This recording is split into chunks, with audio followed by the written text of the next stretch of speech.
Olá, seja muito bem-vindo a mais uma edição do Momento Político, segunda-feira, dia 22 de agosto. E você confere no programa de hoje informações sobre a movimentação dos candidatos ao governo de Goiás, a incapacidade de Lula em transferir votos a nível regional, o cenário atual da disputa pelo Senado aqui no estado e também o aumento das candidaturas de pessoas LGBTQIA+.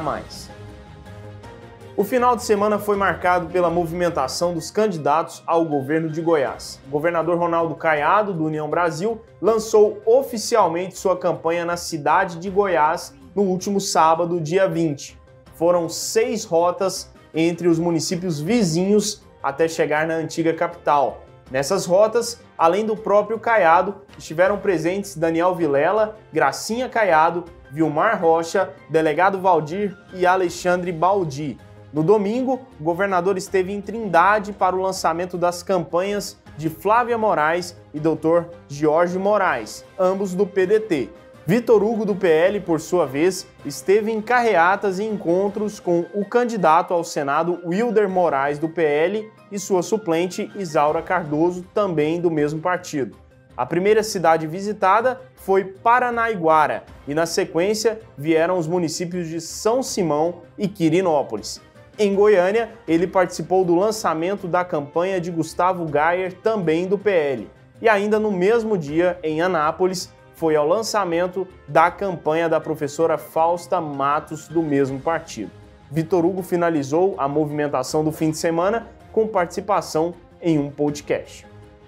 Gustavo Mendanha, do Patriota, por sua vez, ao lado de Euler Cruvinel, também do Patriota, e João Campos, do Republicanos, lançou sua campanha refazendo trajetos históricos trilhados por Iris Rezende e Maguito Vilela. Com início na Praça Joaquim Lúcio e fim na Praça Botafogo, Mendanha refez os passos desses céleres líderes políticos goianos.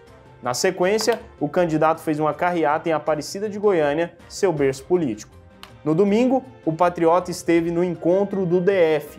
Lusiânia, Novo Gama, Valparaíso e Cidade Ocidental foram algumas das paradas de Mendanha.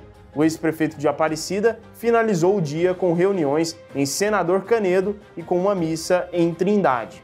Para saber mais detalhes sobre a movimentação dos candidatos ao governo goiano, você pode acessar o nosso site, hoje.com, na internet.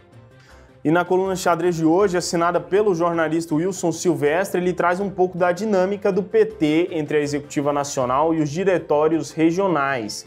O ex-presidente Lula consegue transferir votos para os candidatos locais do partido? Essa é a grande dúvida. E hoje eu chamo a presença ilustre aqui da nossa estrela da coluna Xadrez, Wilson Silvestre, para comentar pessoalmente essa análise. Seja bem-vindo, Wilson. Olá, Felipe. Muito bem. Olá a todos. Bom, é como o Felipe disse, há uma dificuldade do PT em transmitir, melhor dizendo, Lula transmitir votos para os petistas, principalmente em Goiás, que é um estado conservador e, de uma certa forma, tende a não votar em candidatos da esquerda. Mas, se tratando de eleições anteriores, a performance dos candidatos do PT eram melhores avaliados. Isso em 2014, 2018. Está na coluna mostrando isso. O teto do PT é em torno de 10%, mas infelizmente o candidato ao governo do PT, Volmir Amado, ainda não conseguiu deslanchar, está com os números bem módicos, para não dizer o mínimo. Então, isso significa que ele, mesmo sendo o candidato de Lula em Goiás, não está conseguindo agregar. E para complicar ainda mais, os candidatos do PT à Câmara Federal, principalmente, está também com dificuldade para poder ter números, digamos assim, robustos para conquistar pelo menos 2 vagas, que é a meta do partido na Câmara Federal.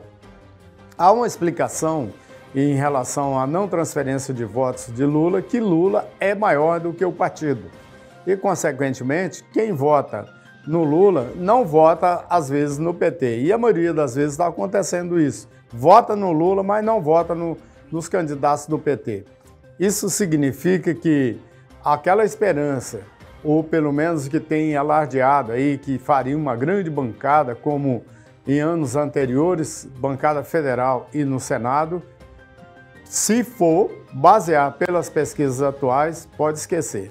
Não vão alcançar a meta que está estabelecida. Pode até vir a eleger o presidente, que também está com dificuldade, mas em relação à Câmara Federal e o Senado, a dificuldade é maior, não terão uma grande bancada. É isso, Felipe. Sensacional, Wilson. Acompanhada ali sua coluna daquela charge ali onde o caminhão de votos do Lula não chega à capital, não é isso? Isso foi impedido, a ponte foi a ponte quebrou. Exatamente, é isso. Bacana, muito obrigado pela análise, Wilson. Volte mais vezes para comentar sua coluna, tá ok? Estamos à disposição. Até. E agora, dando sequência ao nosso noticiário, a disputa pelo Senado em Goiás não está tão consolidada quanto parece. Apesar de o ex-governador Marconi Perillo do PSDB aparecer na dianteira nas pesquisas, alguns indicadores ainda são preocupantes. De acordo com o último levantamento Serpes, o tucano aparece em primeiro lugar com 24,7% das intenções de voto, enquanto o segundo lugar, delegado Valdir, do União Brasil, aparece com 15,4%.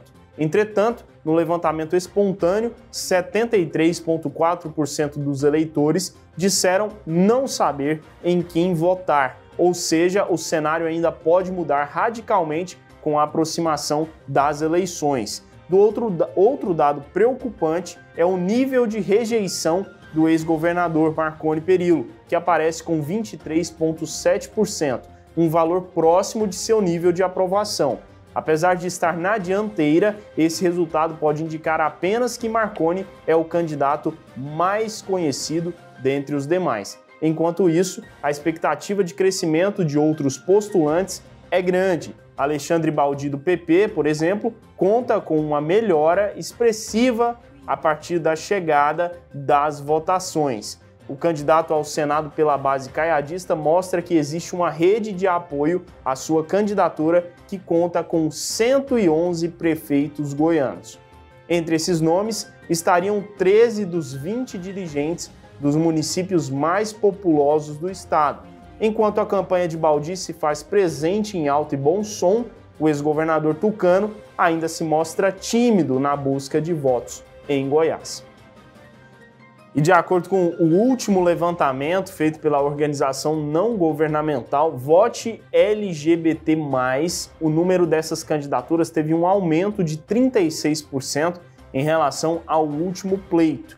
A ONG mapeou 214 registros nas eleições deste ano, enquanto que em 2018 foram 157 candidaturas. A região Sudeste é a campeã em número de nomes que se declaram LGBTQIA+.